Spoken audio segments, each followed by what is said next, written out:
સરકારના પંચાયત ગ્રામ ગૃહ નિર્માણ અને ગ્રામ વિકાસ વિભાગના સત્તાવાર પરિપત્ર ક્રમાંક 14-10-20-16-17-6 ગત તારીખ 8/8/2026ના નિયમ 7 અન્વયે સામાજિક અને શૈક્ષણિક રીતે પછાત વર્ગો માટે સરપંચના હોદ્દા અનામત રાખવા અંગે સ્પષ્ટ જોગવાઈ પણ છે.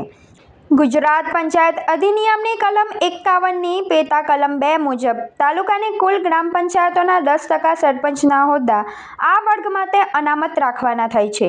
જેમાં જે ગ્રામ પંચાયતોમાં આ વર્ગની વસ્તી 5% કરતાં વધુ હોય તેની યાદી અંગ્રેજી કક્કાવારી પ્રમાણે ગોઠવીને SC/BC 1, SC/BC 2 મુજબ અનુક્રમાંક આપવાના રહે છે.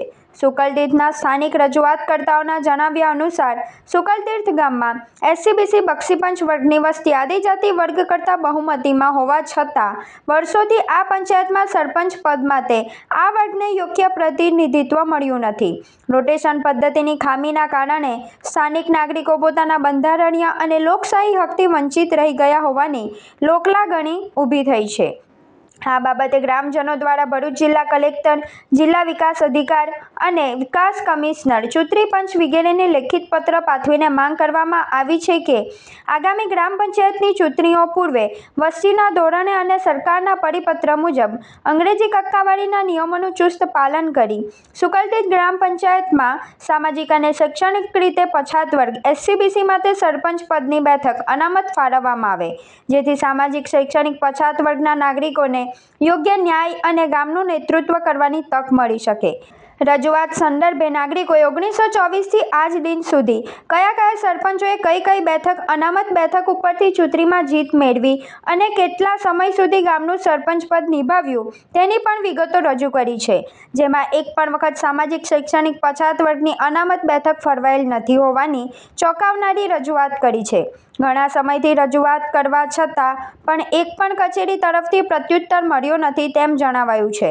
આગામી સમયમાં ગ્રામ પંચાયતોની ચૂંટણીમાં આવે તે પૂર્વે સુકલતીર્થ ગામમાં સરપંચ માટે કઈ બેઠક આવશે તેવા ગણિત મંડાઈ રહ્યા છે. તો કેટલાક સ્થાનિક સ્વરાજની ચૂંટણીઓ સમયે ભાજપમાં જોડાયા હતા કે બિન અનામત બેઠક આવે તેવી આશા સાથે પણ આગામી ગ્રામ પંચાયતની ચૂંટણી જંગમાં રંગ જમાવવા કામે પણ લાગી ગયા છે. પરંતુ 102 વર્ષ પછી પણ બક્ષીપંચની બેઠક ફળવાતી કેમ નથી? શું આમાં કોઈ ગડબડ થાય છે? તેવા પ્રશ્નો સામાજિક શૈક્ષણિક વર્ગના નાગરિકોમાં ઉઠી રહ્યા છે. અમે બિન અનામત તેમજ આદિજાતિ વર્ગની બેઠકોના ઉમેદવારોને મતદાન કરીએ છીએ તો અમોને અન્ય વર્ગના મતદારોનું ગામનું નેતૃત્વ કરવામાં શું વાંધો છે? ચૂંટણી પંચ આ બાબતોની ગંભીરતાથી ધ્યાન લે તેમજ આવનારી ગ્રામ પંચાયતની ચૂંટણીમાં સરપંચ પદ માટે સામાજિક શૈક્ષણિક પછાત વર્ગની બેઠક ફાળવે તેવી રજૂઆત ઉપર સુધી કરી છે. ત્યારે હવે જોવું રહ્યું કે આ રજૂઆતને ધ્યાને લેવામાં આવે છે કે કેમ.